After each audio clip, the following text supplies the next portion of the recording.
কেন আজকে তুমি সকালবেলা গেছো, তুমি যদি এখন না ঘুমাও, তুমি দুপুরবেলা যখন পড়তে যাবে তখন তোমার ঘুম পাবে না ওখানে? না। তখন তো কালকে দেখলে তো ওই ওই ওই যে তোমার ওই ওর নামটা যেন কি, রাজীব। রাজীবকে কেমন মারলো, ঘুমায় ঘুমায় লিখেছে, ভুলভাল লিখেছে সব। এখন স্নান করি আমি ঘুম পাড়িয়ে দেবো। হ্যালো বন্ধুরা, গুড মর্নিং। তো মেয়েকে স্কুল থেকে নিয়ে এসেছি, আর ও বলে এখন ঘুমাবে না। এখন যদি না ঘুমায়, পড়তে গেলে ঘুমাবে। সেই 6টার সময় উঠেছে। তো হ্যাঁ, তোমার 6টা 4:30টার সময় স্কুল, আর তোমাকে 8টার সময় উঠাবো আমি? কথাবার্তা। হ্যাঁ। তো এখন 10টা 10:30 বাজে। স্কুল থেকে নিয়ে আসলাম, একটু বাজার করে নিয়ে আসলাম। বাজার ছিল না ঘরে, শেষ হয়ে গেছিলো। ফ্রিজটা চালাতে পারছি না বলে জানি এক সপ্তাহ বাজারও তুলতে পারছি না। তা ও খাবে হচ্ছে মাংস, চিকেন খাবে, তাই 500 মাংস নিয়ে আসলাম, আর পটল নিয়ে আসলাম কালকের জন্যে। ওই জামাটা ছেড়ে আসি, দাঁড়াও তোমরা, আমারই ঘুম পাচ্ছে। তো এই যে বাজার করে নিয়েছি ব্যাগ করে। আর সকালবেলা একটা গোলা রুটি বানিয়ে দিয়েছিলাম, সেই গোলা রুটির ব্যাটার রয়েছে, একটু গোলাটা মাখা রয়েছে, সেটা দিয়ে এখন আবার একটা গোলা রুটি বানিয়ে দেবো।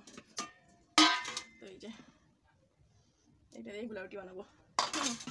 আর বাজার করে নিয়ে এসেছি, দেখো এই যে মাংস,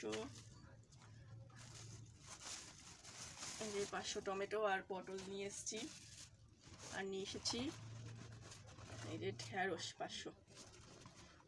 তো সবজি আবার, টমেটো আবার দাম বেড়ে গেছে, কয়েকদিন সস্তা ছিল 20 টাকা 15 টাকা কিলো, এখন 30 টাকা হয়েছে। তারপর আস্তে আস্তে আবার হাই হবে, 100 টাকা হয়ে যাবে। তার জন্য 500 নিয়ে আসলাম, যতদিন কম আছে খেয়ে রাখি, তারপরে বেড়ে গেলে তো তখন আর টমেটোর ধারে কাছে যাওয়া যাবে না, তখন ওই একটা 100 গ্রাম 10 টাকা দিয়ে কিনে নিয়ে আসতে হবে কোনো রকম মাংস দিয়ে খাওয়ার জন্য। তাই যে সব ঢালি। তো হচ্ছে তোমার এগুলো সব ঢালছি, পটলটা কালকে হয়ে যাবে। টমেটোটা আমি বাছিনি, দোকানওয়ালা বেছে দিচ্ছে, ওরা তো আবার খারাপ, তাই দেখতে হবে খারাপ দিচ্ছে কিনা। তো আগের দিনকার 4টে না 5টা টমেটো, তাই 10 টাকা দিয়ে বাড়িতে দিয়ে রাখছি, ছিল না শেষ। আর এই যে ঢেঁড়সটা কোথায় রাখবো, ঝুড়িতে পড়ে গেল।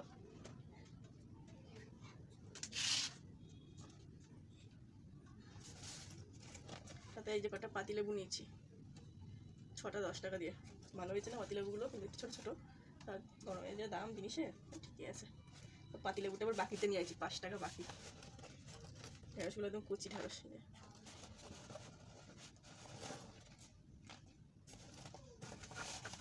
ওটা ভাজা করবো আজকে, আমার একটু ঢেঁড়সের ওই ঝোল ঝোল তরকারি ভালো লাগে, তাই করে রান্না করবো। আর কটা থাক, পরশুদিন দেখা যাবে।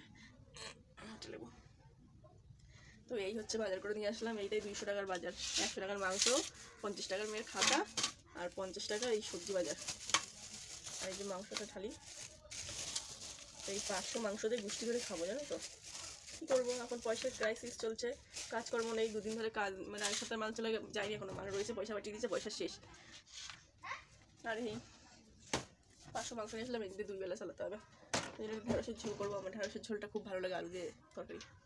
তো এগুলো ঢুকাই, আর মেয়ের খাবার বসে। তো চলো টাটা।